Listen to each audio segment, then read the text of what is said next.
In this video, I'll show you how to construct and attach handles to your slab mug. At this stage, our mug body has dried to leather hard and we're ready to attach some handles. First, we're going to roll out a slab and practice making a few different types of handles made from slab. I'm rolling out a 1/4 inch slab, which is the same thickness as of our mug. And I'm measuring to make sure that I'm going to cut some handles that are long enough. For the first one, I'm just cutting a rectangular piece out of the 1/4 inch slab to match the mug body. The next one that I'm going to use, I'm going to extrude using a ribbon tool, and this gives me kind of a rounded edge and a rectangular side. And now I'm using more of a rectangular shaped or flat edge ribbon tool to roll out another one.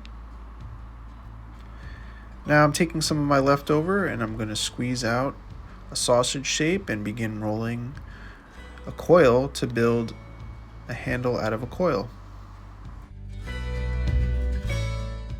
When you're rolling a coil, remember if you start to get flat spots, just take the edges and twist them in opposite directions to keep it round.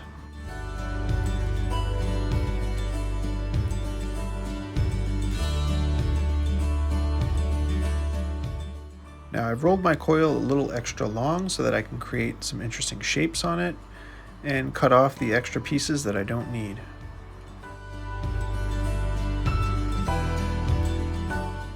Now I'm going to spend a little extra time shaping it and cleaning up my coil so I can get an interesting shape on my mug and on the handle. So I'm going to take some of these extra pieces that I've cut from the slab, clean them up a bit, and try to put them into shape that might look nice on my mug and allow them to dry to leather hard.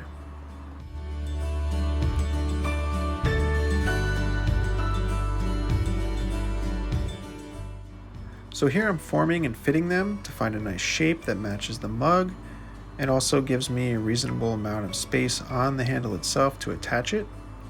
And I'll spend a little time cleaning it up as well to get rid of any surface cracks, and so that when I attach it later, I have a nice clean attachment to my handle.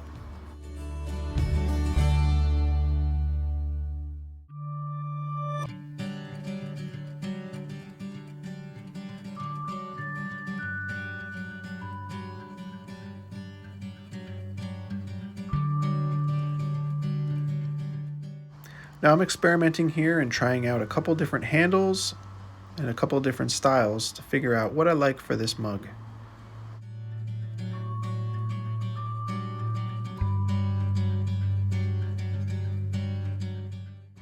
Finally, I'm going to demonstrate the tried and true method of pulling a handle. This method produces the best shaped handles. Have a container of water nearby and make sure that you wedge up a lump of clay. Form it into a cone shape and begin squeezing the clay with your hand, pulling it down gently.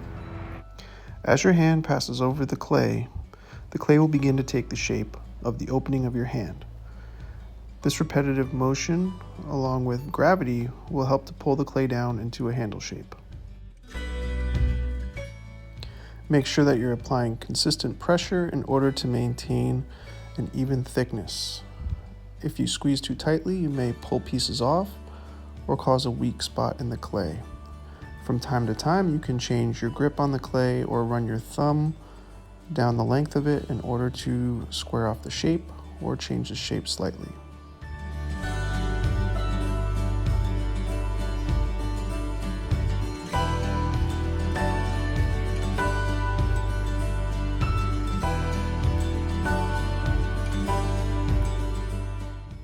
Now that our handle is long enough, we're going to shape it and produce a curve to fit our pot.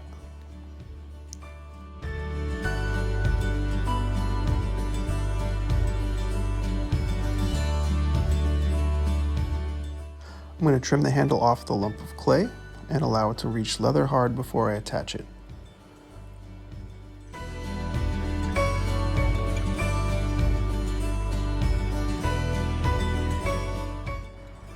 Now that our handle has had a chance to dry to leather hard, we're ready to attach it.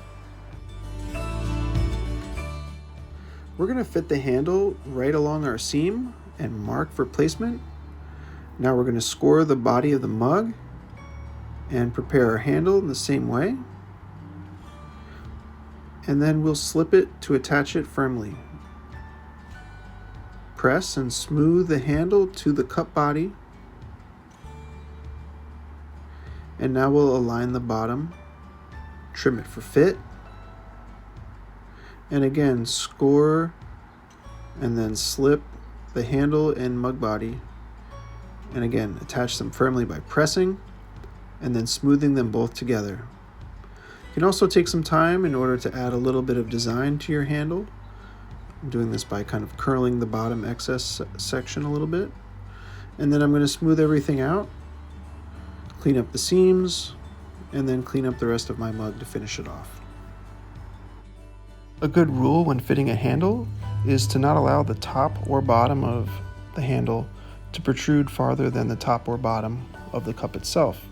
This way the cup can sit flat on the table, or you can store it upside down as well. And now just a little more cleaning up with a rib tool and a sponge, and this will be ready for our relief design.